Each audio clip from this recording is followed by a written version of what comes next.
sou Flávio Santos, estou aqui com meu amigo Robson Ferrer. Robson Ferrer é um expositor espírita, um trabalhador da Bahia, aqui da Bahia, de Salvador e da Bahia, porque ele viaja aí inúmeras cidades levando a sua palavra, o seu verbo, a sua inspiração, os seus conhecimentos. Robson é um dos expositores aqui mais admirados aqui entre nós, tem uma larga trajetória, uma folha de serviço aí de anos, e eu tenho muita alegria, muita satisfação de estar aqui com ele. A gente está aqui na casa Irmã Sheila, na Fraternidade Espírita Irmã Sheila, e é um prazer imenso, uma honra estar aqui com o Robson, meu amigo Robson, confrade de ideal, de trabalho. Estamos aqui fazendo algumas gravações, especialmente uma gravação que estará voltada em torno do tema Moral Estranha, capítulo 23, de O Evangelho segundo o Espiritismo. E para mim, Robson, é uma grave satisfação, né? É uma alegria muito grande. Aprendo muito com sua palavra, com suas considerações, né? Você que tem um serviço e uma atividade aí de exposição doutrinária, muito mais tempo do que eu, inclusive, né? Muitos anos aí na seara espírita. Então, eu estava na expectativa de você estar aqui no canal, que você está produzindo aqui no canal, né? E com sua agenda apertada aí, a gente conseguiu finalmente, né? Espero que esse seja o primeiro de muitos vídeos, né? Robson também tem uma atividade de divulgação, né? E está implementando também produção de conteúdo na internet, né? Então a gente vai ser parceiro aí, vocês vão assistir muita coisa aí de Robson, minha e em parceria nós dois, né? E para mim é enriquecedor me unir a esses corações para aprender com eles, inclusive de pessoas mais experientes do que eu, né? Então é muito bacana, muito bacana mesmo, né?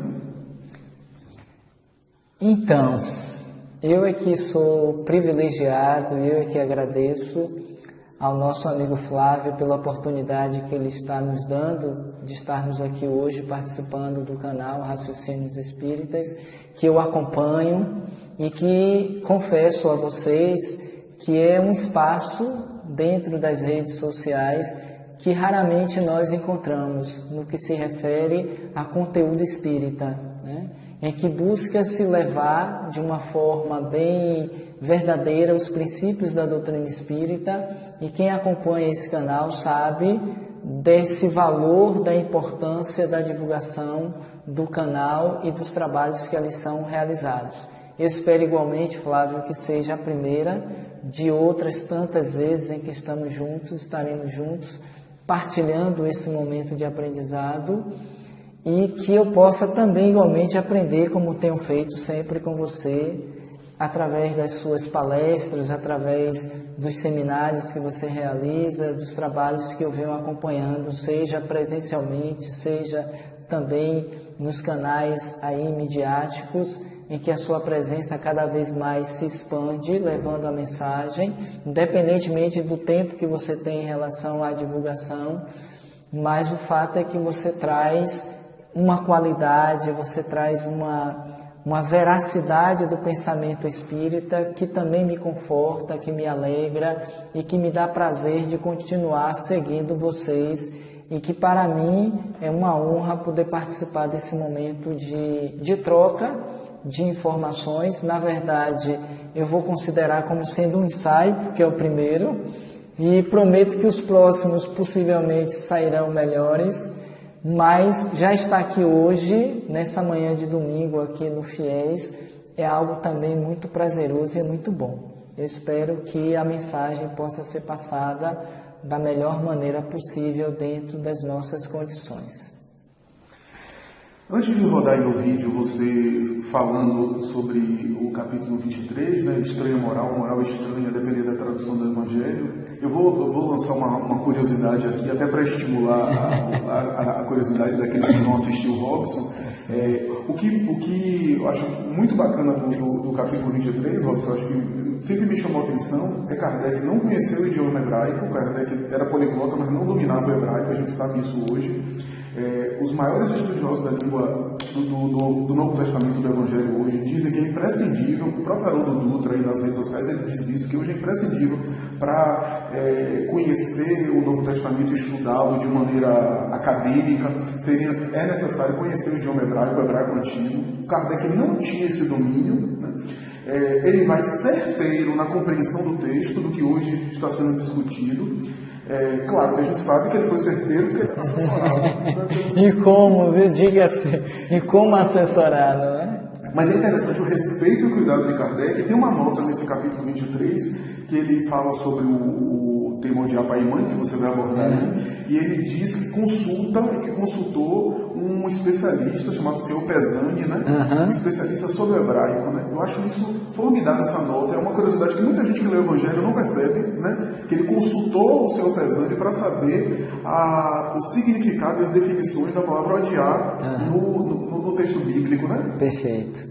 E isso nos faz pensar que, apesar de ter sido o missionário aquele escolhido para trazer a mensagem da terceira revelação da doutrina espírita, mas ele precisou também se preparar. Ele não estava pronto.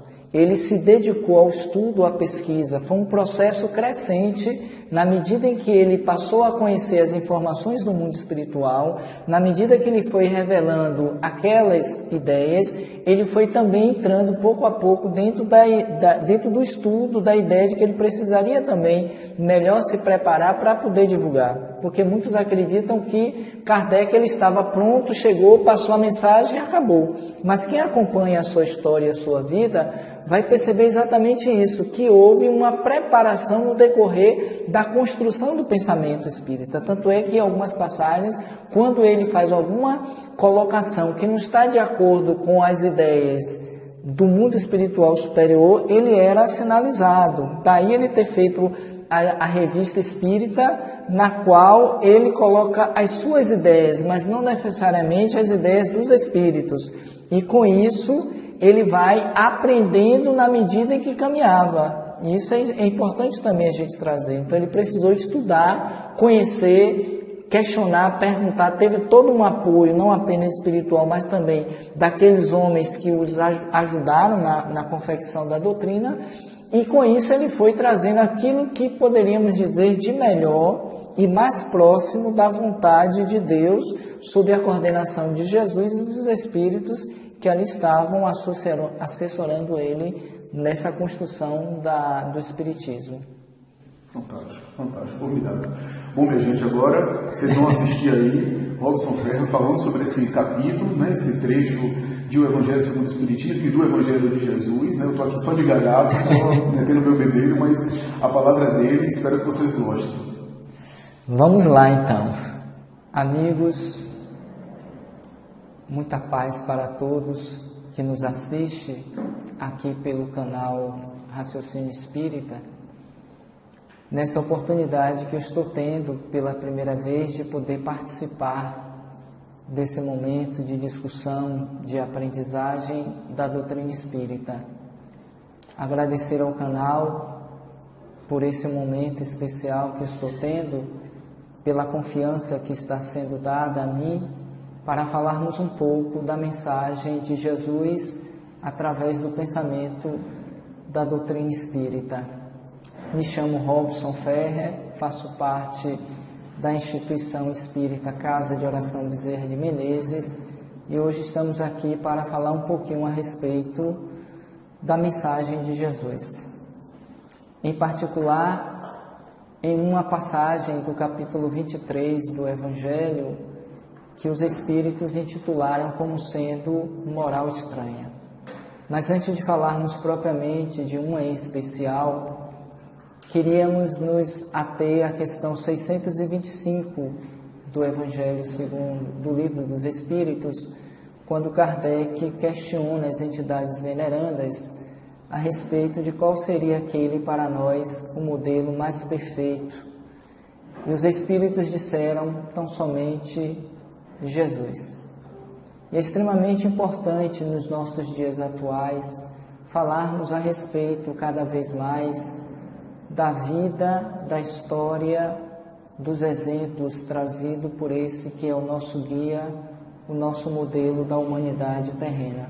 Isso porque todos sabemos que estamos em processo de transformação, de mudança, de renovação. E cada vez mais nos é chamado a atenção quanto à necessidade de vivermos a sua mensagem. Cada vez mais procurarmos nos pautar dentro dos seus ensinamentos para adquirirmos os valores, as qualidades necessárias para o nosso aprimoramento moral e espiritual, uma vez que o objetivo primordial da encarnação do Espírito, do seu retorno a um novo corpo, é exatamente a sua melhora, a sua transformação ética e moral. E não resta dúvida alguma que, apesar de muitos daqueles que vieram antes do Jesus, ele é para nós o nosso modelo e o nosso guia. Portanto, cada vez mais precisamos estar divulgando a sua mensagem, precisamos estar falando a respeito da sua história, da sua vida, para que nós nos conscientizemos da necessidade de estarmos vivendo a sua mensagem.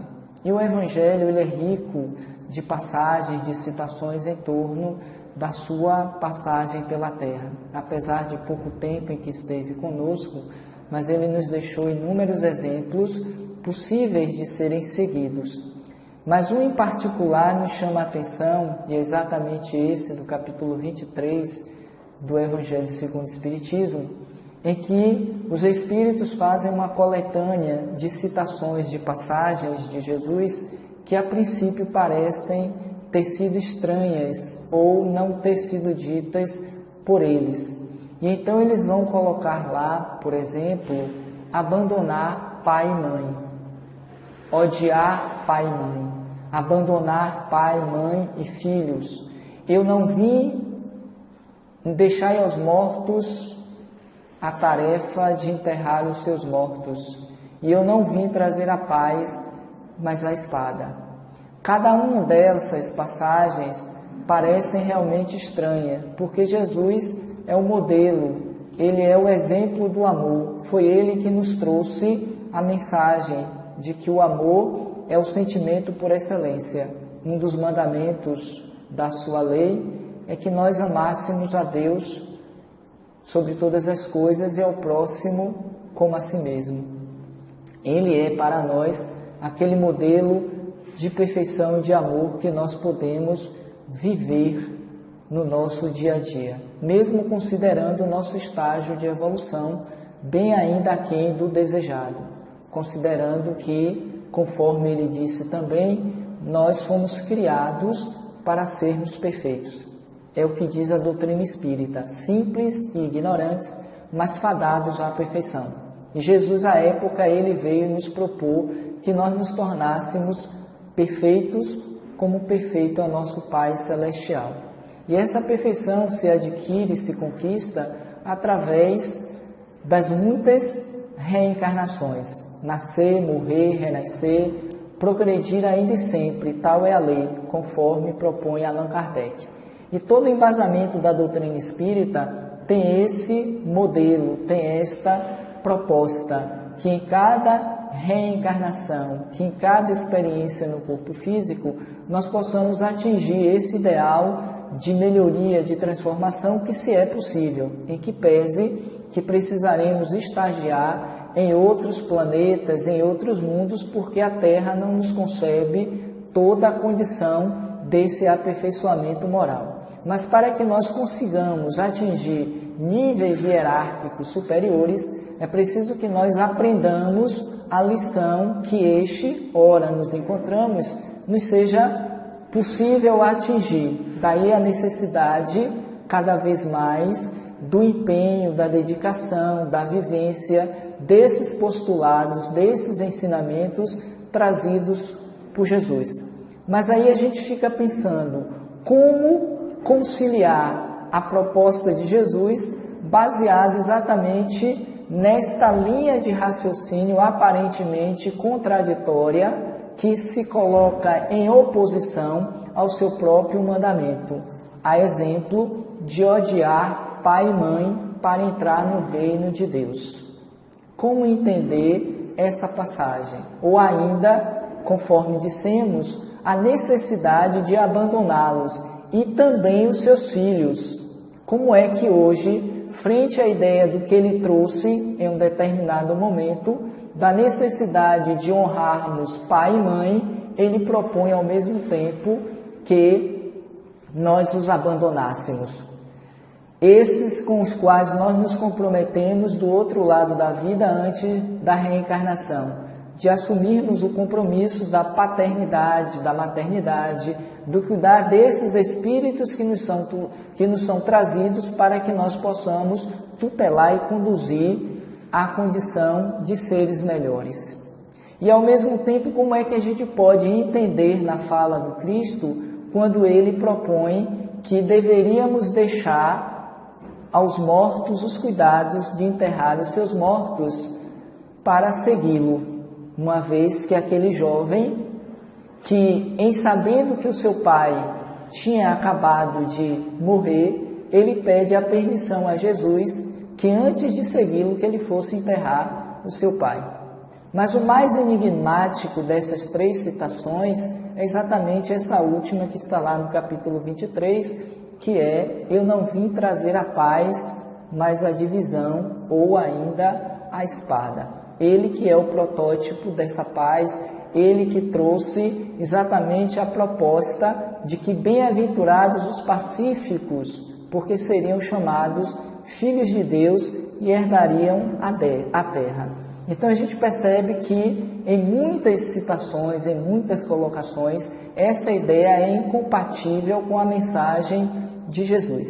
Dessas 4 passagens, nós vamos ficar, a princípio, com esta última. Eu não vim trazer a paz, mas a divisão, para que a gente possa discorrer um pouquinho mais sobre ela, para entendermos o que está sendo proposto por Jesus.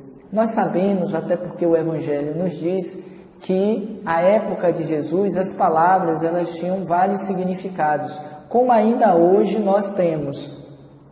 Mas a limitação desses significados era bem maior em relação aos dias atuais. E uma palavra poderia significar muitas outras. A exemplo desse odiar pai e mãe, que na verdade Jesus não estava propondo que odiasse dentro da terminologia do significado que hoje nós temos a respeito dessa expressão e desse verbo, mas amar menos, que a mensagem de Jesus precisaria ser levada, e todos aqueles que quisessem ser o seu discípulo, em que pese o respeito, o amor, a consideração, o carinho que se tem pelos pais, mas não poderíamos nos limitar a apenas a vivência daquilo que está circunscrito à carne, aos laços corporais. Há uma outra passagem que reforça essa ideia, é quando a mãe e os irmãos de Jesus vão procurá-lo lá em Betânia e, em não o encontrando, mais tarde vão saber que ele estava em uma casa conversando com muita gente. E quando eles chegam lá, não conseguem falar diretamente com Jesus, e a mãe lhe pede a um daqueles que ali estavam para dizer a ele, Jesus, que ela estava ali juntamente com seus irmãos. E aí Jesus questiona: quem é a minha mãe? Quem são os meus irmãos? E voltando-se para aqueles que ali estavam, ele então responde à pergunta enigmática: a minha mãe e os meus irmãos são todos aqueles que fazem a vontade do meu Pai que está nos céus, mostrando mais uma vez que ele, Jesus, veio com uma missão, veio com uma tarefa de levar a mensagem de Deus a todos aqueles que desejassem alcançar esse reino de Deus. Aliás, ele veio com esse propósito, de implantar o reino de Deus na terra, até porque aquele povo sofrido e necessitado desse Messias prometido e esperançosos de que pudessem sair daquele cativeiro, daquela escravidão, ele então veio com essa promessa, diferentemente daquilo que se pensava em torno desse Messias. Ele veio trazer a paz, ele veio trazer o sentimento do amor e do perdão, e que isso, de uma certa forma, Não batia muito bem com aquilo que se esperava desse Messias, desse profeta que viria libertá-los. Mas ainda assim ele veio, no pouco tempo que esteve conosco, nos 3 anos, ele veio e implantou as bases desse reino, sabendo que não poderia dizer tudo, sabendo que o que ele trouxe não seria aceito e entendido de imediato. Daí também ele ter dito que haveria de vir o novo Consolador, que haveria de esclarecer tudo quanto não foi até então possível ser dito claramente, e lembrar aquilo que ele, Jesus, tinha dito, mas que certamente ficaria esquecido. A partir daí surge, 18 séculos depois, na configuração da doutrina dos Espíritos, da presença dos Espíritos para nos dizer dessa imortalidade da alma, da continuidade da vida e trazer a mensagem de Jesus de volta, porque de alguma sorte, no decorrer desses 18 séculos, muitas das suas mensagens, dos seus exemplos realmente ficaram esquecidos. E aí vem então a doutrina espírita para nos lembrar dos seus ensinamentos. E toda a mensagem da doutrina espírita é calcada no pensamento de Jesus. Então nós vamos entender exatamente quando Jesus disse que não veio trazer a paz, mas a divisão. No sentido de que ele não veio fazer com que essa paz que nós temos, essa paz acomodada, essa paz das facilidades, fosse a sua paz. A minha paz vos deixo, a minha paz vos dou.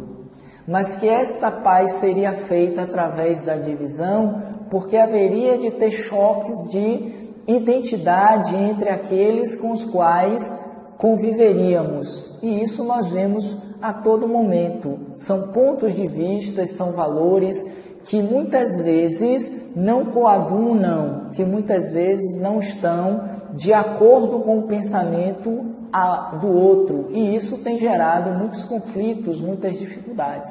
E aí a gente percebe a necessidade dessa compreensão, dessa mensagem de Jesus, para que nós possamos nos pautar e nos conduzir dentro daquilo que é o ideal para a nossa realidade espiritual. E a gente sabe também, por outro lado, da importância e do significado da vida de Jesus para nós. Eu estou, em particular, lendo um livro que trata exatamente sobre a vida de Jesus, o Mestre de Nazaré, de Alexander Mier.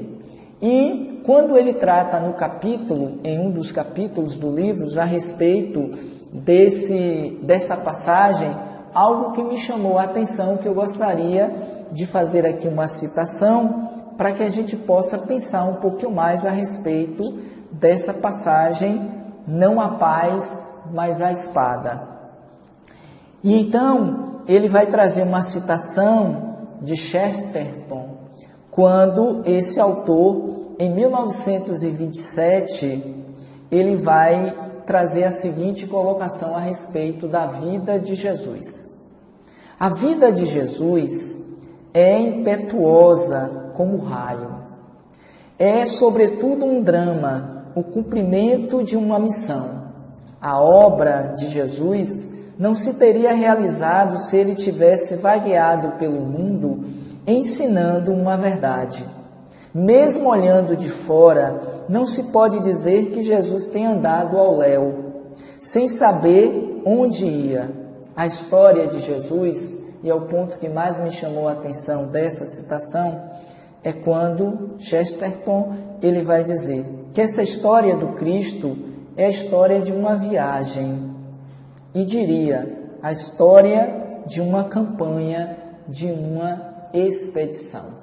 Ou seja, ele veio com um propósito, ele veio com uma determinação, ele veio com essa convicção de que o reino de Deus haveria de ser implantado na terra. Sabia ele, evidentemente, que esse processo não se daria de imediato, que deveria ter essa revolução simbolizada, porque a época também era comum e conhecido o elemento da espada, da divisão, para que esse reino de Deus pudesse ser implantado. E essa implantação, diga-se de passagem, não se daria para fora. O movimento de Jesus e a sua proposta era exatamente um movimento de transformação moral, ética de uma sociedade, para que tivéssemos então esse mundo de bem-aventurados,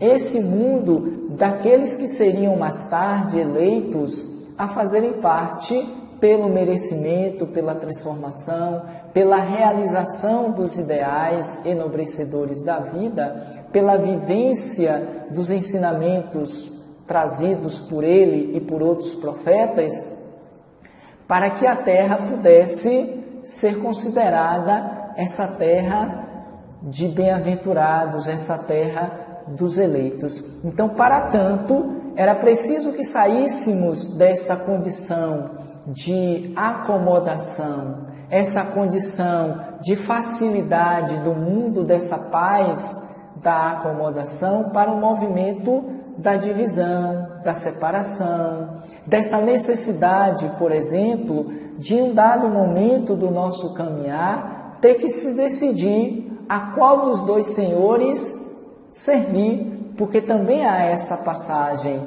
em que Jesus se refere de que não poderíamos servir a dois senhores, mas que teríamos que escolher se nós iríamos servir a Deus ou a Mamon.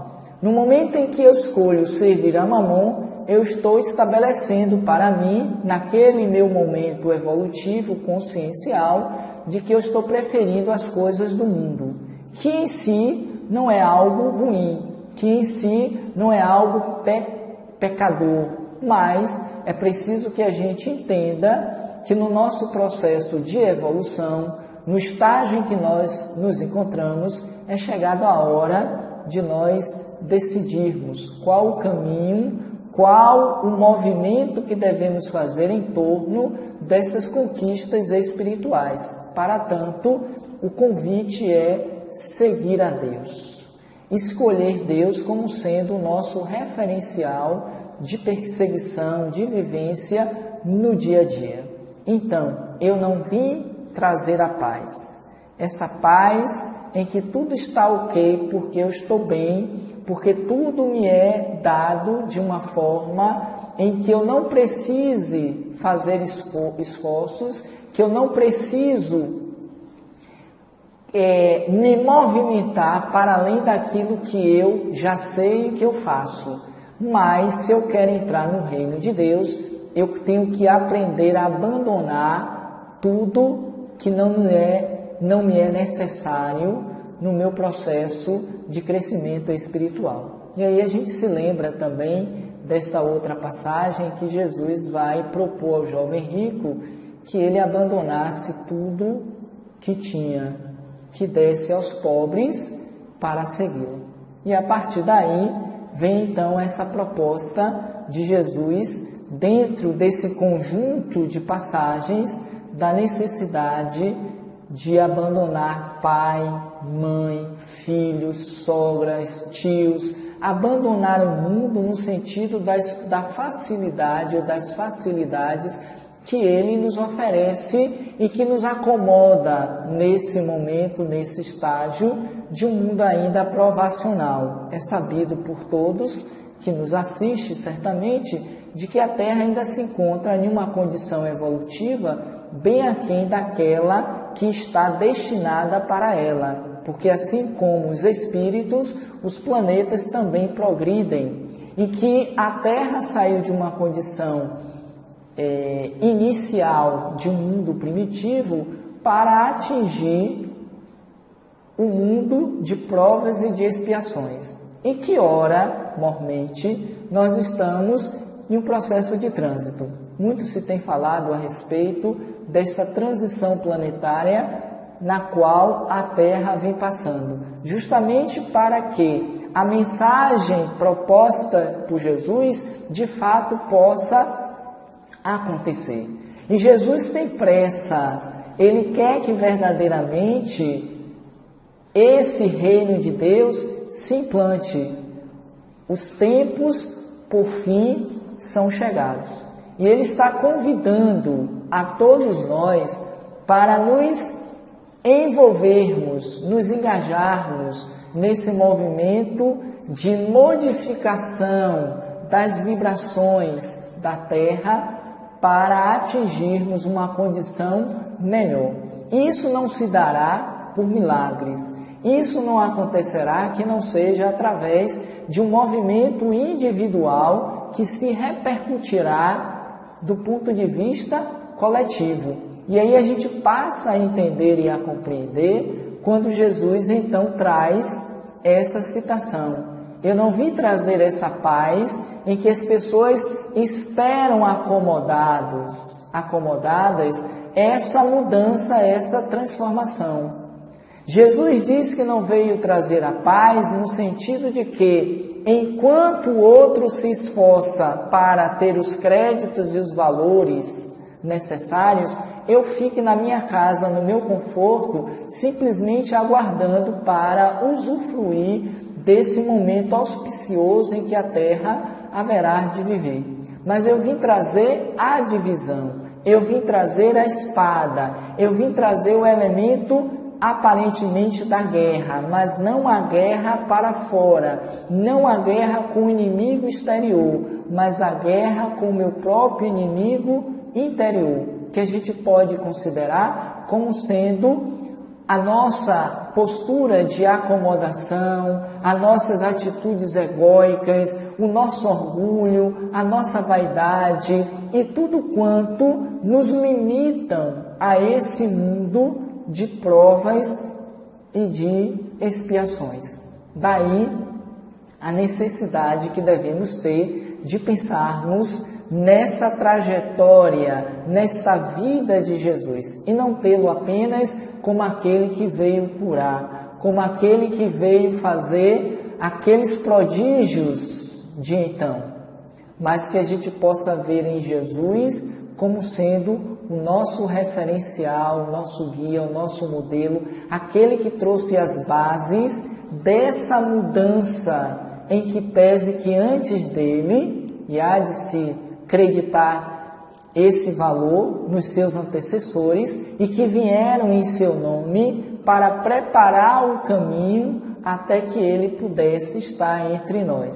E depois dele, evidentemente, na continuidade, os seus discípulos deram seguimento à mensagem da Boa Nova e, a partir daí, aqueles que vieram mais tarde, através dos séculos, através das reencarnações, muitos deles que estiveram próximos a Jesus, que entenderam a mensagem, que vivenciaram, eles estão por aí, mundo afora, levando essa proposta de que é chegado o momento de nós estarmos utilizando desse elemento simbólico da espada para fazermos as divisões necessárias a fim de que a Terra possa viver novos dias, para que a gente possa verdadeiramente entender o significado da sua mensagem e, com isso, nós incorporarmos no nosso dia a dia. E, consequentemente, nós teremos uma sociedade melhor, nós teremos uma sociedade mais fraterna, mais humanizada. E, com isso, esse reino de Deus, que está lá também no Evangelho segundo o Espiritismo, no Livro dos Espíritos, que esse reino de Deus significa esse reino de mansos, de pacíficos, esse reino da fraternidade, do amor, conforme a sua mensagem nos traz. Tendo esse olhar para os nossos dias, para o momento em que nós estamos vivendo na Terra, onde tudo parece ser caos, destruição, onde tudo parece que não há solução para o que nós estamos vivendo, nós vamos entender que tudo está passando por um processo natural de transformação, de renovação. É o que a gente poderia chamar de uma revolução silenciosa.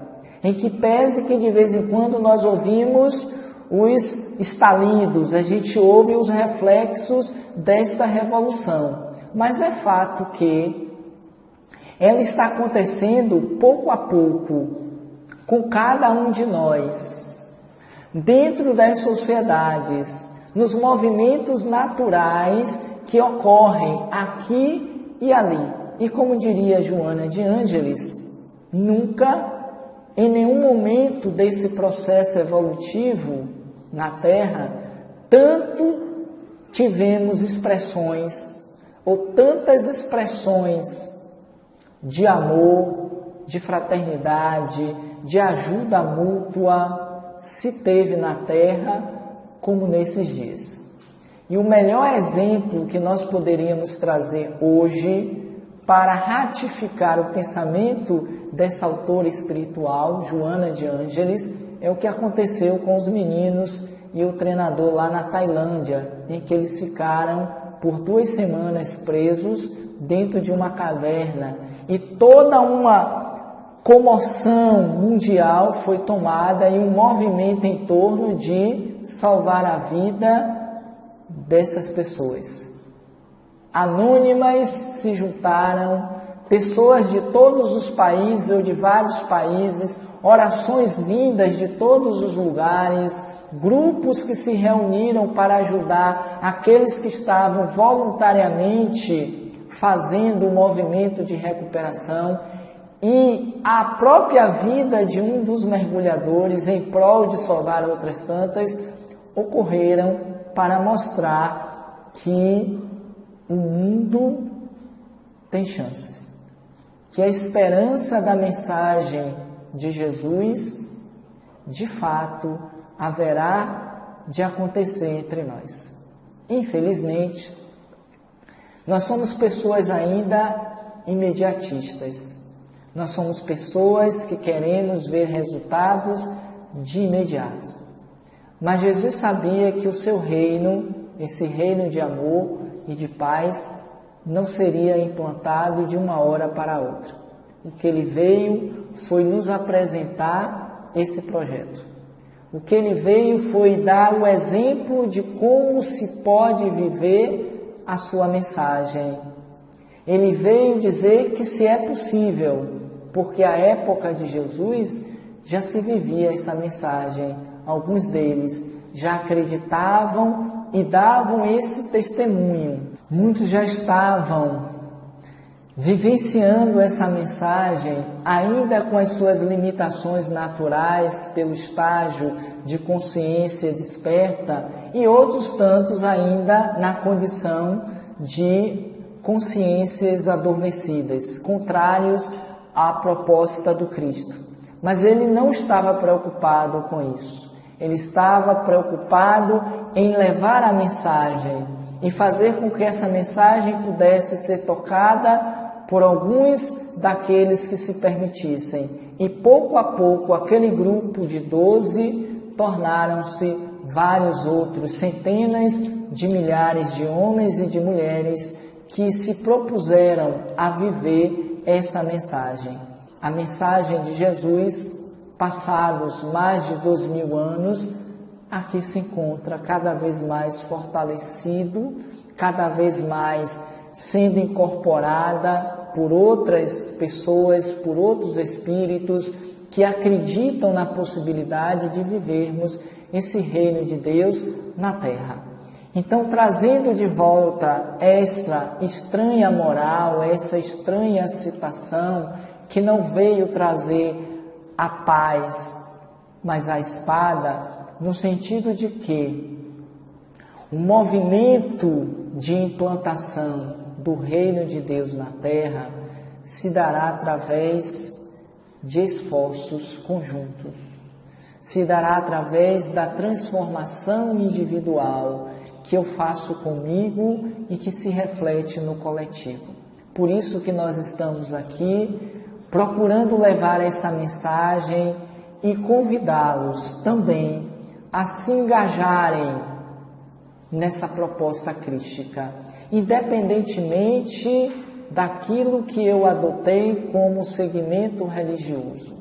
porque a mensagem de Jesus extrapola, vai para além da minha filiação religiosa. Não temos a pretensão de nos tornarmos uma única religião, até porque a ideia da doutrina espírita não coaduna com esse conceito atual que conhecemos de religião, mas que a mensagem do Cristo possa ser vivida por cada um de nós. E ao invés de termos somente espíritas transitando pela terra, nós tenhamos homens de bem, pessoas, homens, mulheres, afinizados nessa proposta crística trazida por Jesus sob a direção do nosso Pai Celestial. É chegado a hora, é chegado o momento de nós nos juntarmos a fim de que a terra, de fato, possa viver, possa sentir mais fortemente a presença do Cristo entre nós. Para tanto, vamos precisar, em um dado momento, ter que sim odiar pai e mãe, ter que sim abandoná-los e até mesmo os filhos e toda a parentela, porque a verdadeira parentela não se dá tão somente pelos laços consanguíneos, mas pelos laços espirituais. Vai ser preciso que nós deixemos aos mortos os cuidados de enterrarem os seus mortos, para que, de fato, esta paz, que não é a paz do mundo, mas a paz proposta por Jesus, possa ser implantada entre nós. E com isso, nós passamos a entender melhor o significado dessa estranha moral que é: ele não veio trazer essa paz acomodada em que nós ainda vivemos, que nos dizemos cristãos, que nos dizemos seguidores, mas que não temos a coragem de abandonar tudo o que nós temos para segui-lo. Esta paz de Jesus é a paz da divisão, é a paz da espada, dessa revolução de dentro para fora que haverá de repercutir na vivência comum da nossa sociedade, independentemente daquela na qual ora nos encontramos, passando pelo gênero de provas que ainda nos são necessárias para conquistarmos os talentos necessários para seguirmos um pouco mais adiante. Por isso que queremos deixar essa mensagem reflexiva para que todos pensemos qual tem sido de fato a minha contribuição em favor desse mundo melhor. Porque o desejo é meu, o desejo é seu, o desejo é de todos nós. Mas o que de fato eu e você estamos fazendo para que esse reino de Deus possa de fato ser implantado entre nós? Esse é o nosso compromisso para os dias que se seguirão. Muita paz, muito obrigado a todos.